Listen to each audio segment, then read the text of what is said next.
Have you ever worn a free size shirt? It fits some people well, but for many, it's either too tight or too loose.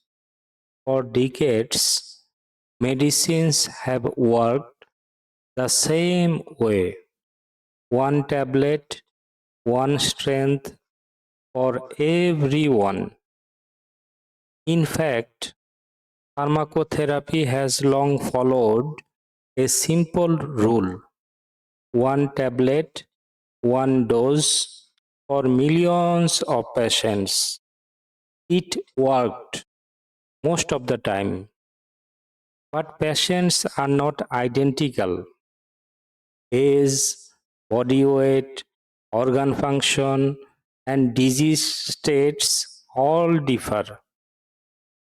As a result, the same tablet can produce very different outcomes.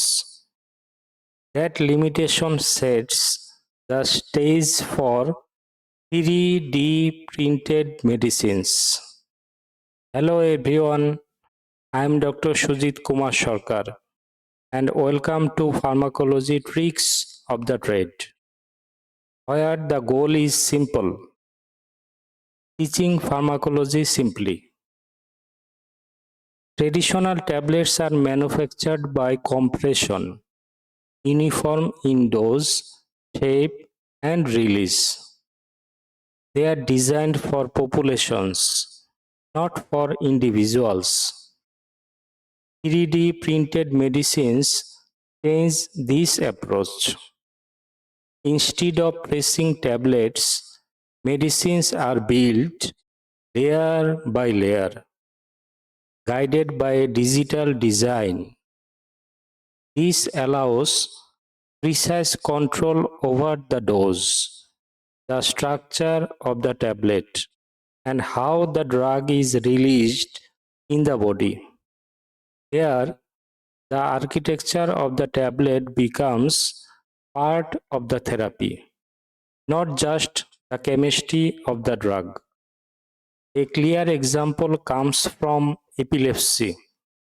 The first FDA-approved 3D printed drug, levetiracetam, delivers a high dose while dissolving rapidly. Its porous structure enables fast disintegration without sacrificing dose accuracy. Scientifically, this represents a shift in pharmacological thinking. Drug performance is no longer determined only by molecular properties, but also by design and geometry. Clinically, this opens the door to personalized dosing, improved adherence, and safer prescribing, especially in pediatric, geriatric, and chronic care. So, pharmacology is moving away from averages toward individuals. This is the foundation of precision medicine, treating the right patient with the right dose at the right time. From one tablet fits all to one tablet, one patient. That is why 3D printed medicines matter, not as a novelty, but as a logical evolution of patient-centered pharmacotherapy. Thank you for listening. Stay curious, stay ethical, stay clinically relevant. See you next time on Pharmacology Tricks of the Trade.